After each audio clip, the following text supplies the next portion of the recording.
Well, yeah. And another thing I'm very skeptical about is this idea of the Brexit campaign is now on in full. It's all happened in the past week.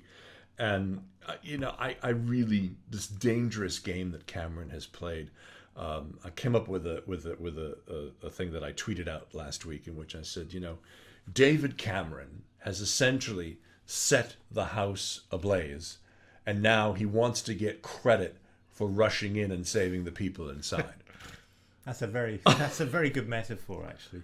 And what I don't understand in all this is you elect a government to and they sign a treaty, and you support that treaty because you elect the government. They signed a treaty with the European EU as EEC as it then was in 1973, I think. Yeah.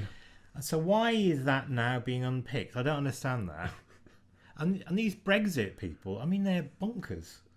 Complete lunatics. Michael Gove is a policy wonk.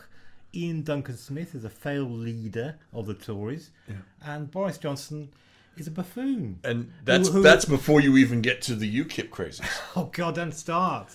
Nigel Farage, yeah. They've only. I wonder why they're actually standing in the Welsh Assembly elections, because their election's a month later, on the 23rd of June. They're a one-issue party. I was at a hustings yesterday. They didn't even bother to show up for it. So how the hell are UKIP going to govern in any way? They just want to come in and burn the house down, which is only they're not going to rush in and try and save anyone. They're a classic kind of one-issue party, really.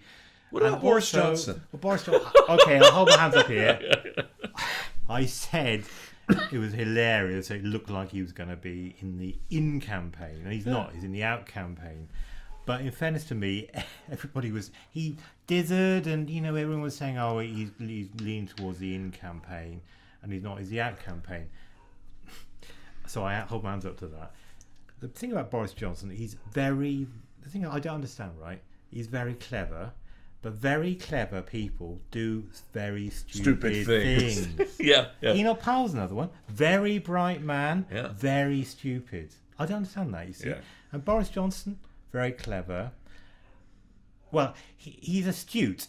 He thinks he's astute anyway, in the sense that he's a political animal, and he believes rightly that most people in the Tory party are Eurosceptic, and if Cameron loses, he will be the natural leader of the Tory party. But he's not astute because they will lose, right? The latest poll that came out was put the yeses on 60%, I think, and that was before this FTSE 100 letter of companies, well, not all the companies, but most of the companies, came out. Well, and this deal that Cameron struck came out. Well, the deal is not a deal.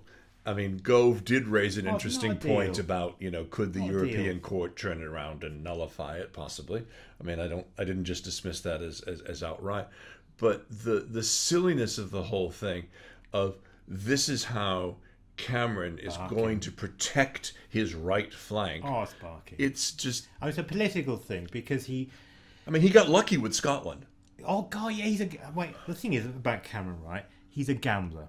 He's gambled on the Scottish referendum, and he's gambling on this. Both gamble that I think will pay off. But he's a political gambler as well because he thinks he's going to lance the boil of Euroscepticism in the Tory party, right? And the Tory party is split almost down the middle over Europe. It's terrible. It's unbelievable.